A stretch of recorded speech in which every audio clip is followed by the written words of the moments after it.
पश्चिम Asia एक ऐसा इलाका जहां शांति अक्सर अस्थायी होती है और खामोशी कई बार तूफानों से पहले की होती है।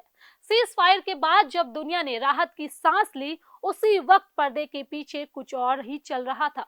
कूटनीतिक हलचल तेज हो रही थी, नेता एक दूसरे से मिल रहे थे और फैसले बंद कमरों में लिए जा रहे थे। सवाल वही है, क्या यह शांति की तैयारी है या एक नए टकराव की?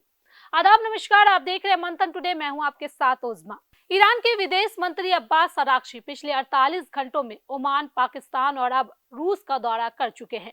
इस दौरान उन्होंने सऊदी अरब, कतर और तुर्की के नेताओं से भी बातचीत की। 27 अप्रैल की सुबह सुबह अब्बासी रूस पहुंच गए।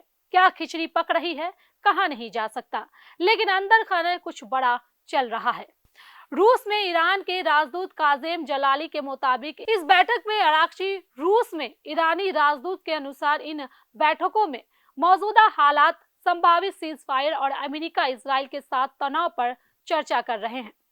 इसके साथ ही वे अमेरिका और इजराइल के साथ युद्ध खत्म करने के लिए चल रही बातचीत पर एक रिपोर्ट भी पेश करेंगे। विशेषज्ञ मानते हैं कि इस तरह की तेज कूटनीति आमतौर पर या तो किसी समझौते की तैयारी होती है या फिर बड़े फैसलों से पहले समर्थन जुटाने की कोशिश। इस बीच अमेरिका ने भी अपना रुख सख्त किया है। व्हाइट हाउस से बयान आया है कि ईरान को निर्णय लेने के लिए सीमित समय दिया गया है। हालांकि इस तरह की समय सीमा वाली चेतावनियां पहले भी दी जा रही है और अक्सर यह दबाव बनाने की रणनीति का हिस्सा होता है।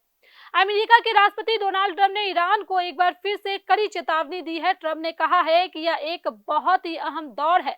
ईरान ने 7 दिनों की मोहलत मांगी थी, मैंने उन्हें 10 दिन दिए। उनके पास कल तक का समय है, यानी कि सीज फायर पर सहमत होने के लिए सिर्फ 3 दिन है, नहीं तो उसकी तेल पाइपलाइन में ब्लास्ट हो जाएगा।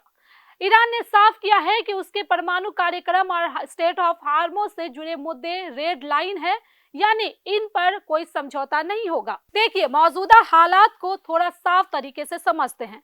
अमेरिका और ईरान के बीच असली टकराव सिर्फ जंग या समुद्री रास्ता जैसे कि स्ट्रेट ऑफ हार्मोज को लेकर नहीं है, बल्कि परमाणु कार्यक्रम इसका सबसे बड़ा और जटिल मुद्दा है।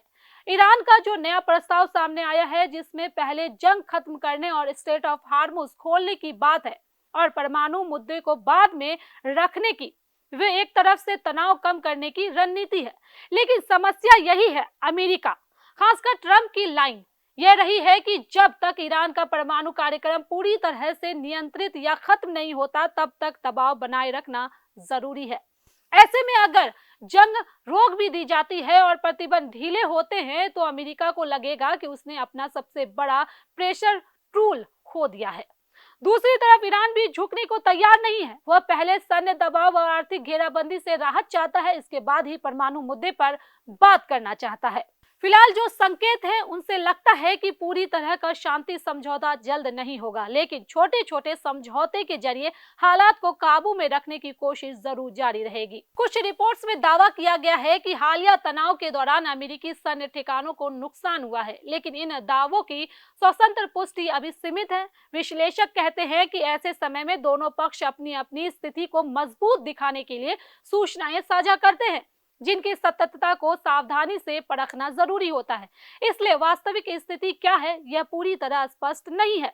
स्टेट ऑफ हार्मुज, जहां से दुनिया के बड़े हिस्सों का तेल गुजरता है, इस संकट का अहम केंद्र बना हुआ है। समुद्री रास्तों में बाधा के बीच पाकिस्तान ने ईरान के लिए 6 नए ट्रांजिट रूट खोलने का फैसला किया है। इसका मतलब है कि अब सामान समुद्र के बजाय जमीन के रास्ते पाकिस्तान होकर ईरान पहुंच सकेगा।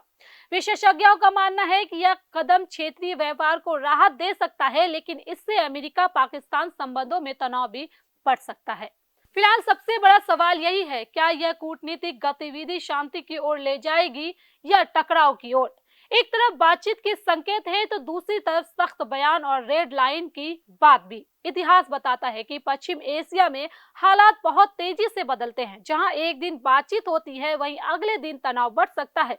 इस समय दुनिया की नजरें इसी पर है कि क्या आने वाले दिनों में कोई ठोस समझौता होता है या फिर यह क्षेत्र एक बार फिर बड़े संकट की ओर बढ़ता है। पश्चिम एशिया की ये कहानी अभी अधूरी है और आने वाला कुछ दिन तय करेगा कि यह शांति की शुरुआत है या एक नए अध्याय की प्रस्तावना। तो चलिए फिलहाल इस खबर में बस इतना ही। देश दुनिया की ऐसी तमाम बड़ी खबरों के लिए बने रहे मंथन टुडे के साथ। साथ ही हमारे चैनल को लाइक करें, सब्सक्राइब करें, फॉलो करें और निष्पक्ष पत्रकारिता देखना है तो देखते रहे मंथन टुडे। बहुत बहुत शुक्रिया।